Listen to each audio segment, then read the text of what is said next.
Olá pessoal, continuamos aqui a nossa tradição de via vídeo dar algumas dicas, lembrar alguns detalhes que podem passar desapercebidos, tangenciando o estudo. E vamos olhar, desculpa se eu desviar aqui o olho, estou na outra tela com a avaliação. Então nós vamos seguir nossa metodologia de provas. A primeira informação que eu acho que é determinante é que continuará sempre, absolutamente sempre, a interpretação de texto. A interpretação de texto é a marca e será a marca de todas as avaliações, todas. O que vai mudar é a graduação do texto. Então vocês já me conhecem, então sabemos que por aí vai a coisa. A segunda coisa, bom, deixar claro para quem está ouvindo e está fora do contexto que o professor de espanhol é esse que está explicando em português. Não é isso. A aula é em espanhol.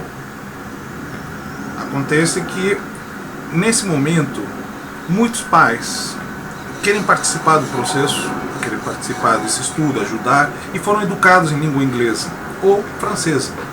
O espanhol, como formação, ele é uma novidade perene, porque ela está num crescimento, numa importância enorme, mas é novidade para muitos. Então, por isso que estou falando português.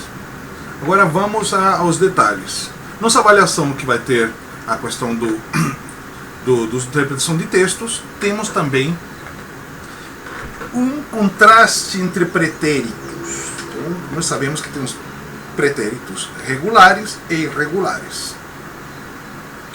Então nós sabemos que temos os pretéritos compostos e simples. Então essa que é a ideia, esse jogo de forma, modo e tempo. Forma, modo e tempo vão constituir nosso saber. Mas isso para que serve? Serve para poder estabelecer alguns elementos comunicativos, como a diferença entre Espanha e América. Na América se utiliza sempre o pretérito indefinido. E na Espanha se utiliza o pretérito perfeito para falar de ações que ainda estão em curso. E como estão no passado, que vem do passado e ainda estão em curso. Então, por favor, o pretérito perfeito é verbo composto. E o verbo composto, todo verbo composto é composto da seguinte maneira. O verbo haber, conjugado, nesse caso, conjugado em presente indicativo. Jo, he, tu, has, ele, ha, hemos, habéis, han, ou me ha, e aí vai. Me has, me ha, me hemos, etc.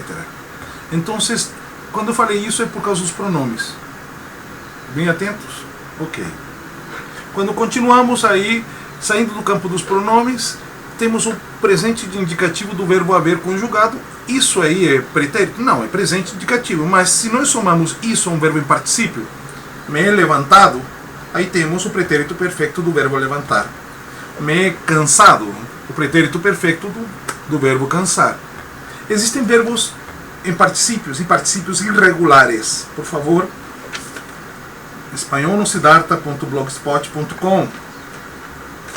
Vão lá, procurem ali na lista particípios irregulares. Uma dica: quando iniciei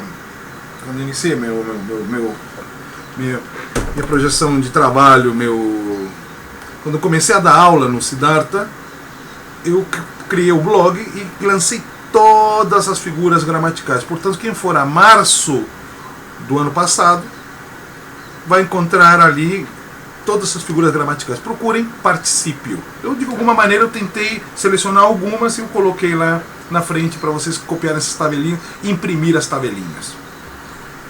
Continuando. Diferenças entre pretéritos. Segunda informação. Verbos regulares, verbos irregulares. O que é um verbo regular e um verbo irregular? Um verbo regular é aquele verbo que oscila. Verbos irregulares, desculpa, que eu vim pegar aqui no nosso livro, vou pegar o conteúdo. Verbos irregulares são verbos que vão variar a sua raiz. E verbos regulares são aqueles que vão manter a sua raiz. Regular e irregular. Portanto, vamos olhar isso com calma. Quando nós falamos aqui de matéria, desculpa desviar aqui, nós vamos falar sobre esses verbos e esse uso. Estará na forma de teste. Portanto, seguiremos como nós estamos fazendo as provas anteriores. Dali nós vamos para um outro elemento importante, que é o complemento direto e indireto e os pronomes complemento direto e indireto. Por favor, isso aqui é importante. Presta atenção. Uma coisa é o complemento direto e outra coisa é o complemento indireto e outra coisa é o pronome complemento direto e o pronome complemento indireto. Pronome complemento direto: lo, la, los, las. Lo, la, los, las. Esse lo pode ser capcioso, porque existe uma figura chamada artículo neutro.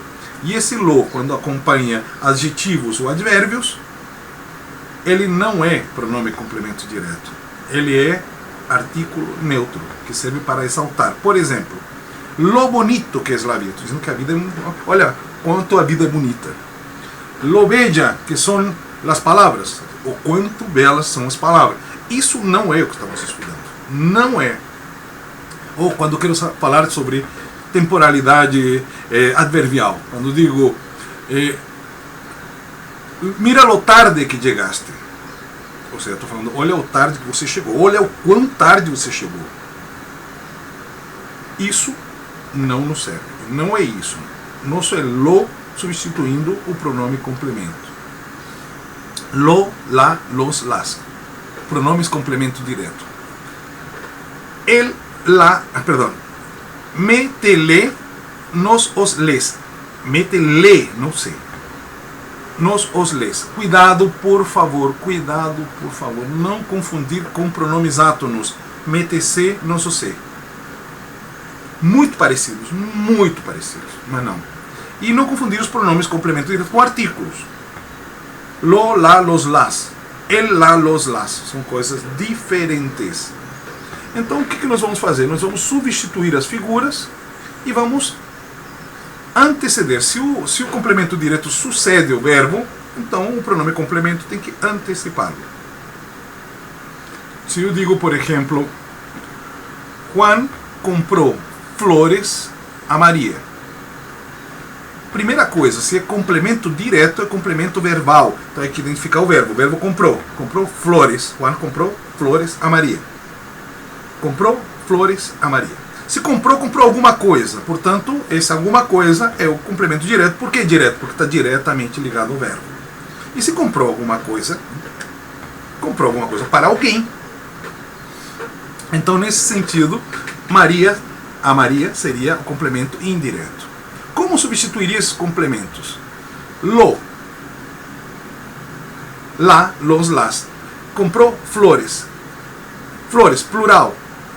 Feminino, las. Seria, porque é feminino e plural. Esse seria o pronome complemento que substituiria. Se eu quero substituir a frase, diria Juan las comprou a Maria. Quando digo las comprou a Maria, me refiro às flores. Fácil? Se eu quero substituir o complemento indireto a Maria, então diria Juan le comprou flores. Por quê? Porque Maria é singular e terceira pessoa. Então diria Juan le comprou flores. Posso substituir ambos? Posso. Juan se las comprou. Mas por que se las comprou se mete-le nos os les? É porque em espanhol a cacofonia é algo terrível. O tempo inteiro modifica, mimetiza, transforma as estruturas gramaticais para evitar que existam problemas de pronúncia. Então a gramática vai nos ajudar na questão da pronúncia e ela vai se adaptar à questão da pronúncia. Por isso que é somente nesse caso, no terceiro caso, somente quando substituem os dois pronomes, ou seja, quando substitui os dois complementos direto e indireto, os pronomes ficam nessa estrutura. Se las. Ok? Isso no caso da terceira pessoa. Boa prova, valeu, um abraço.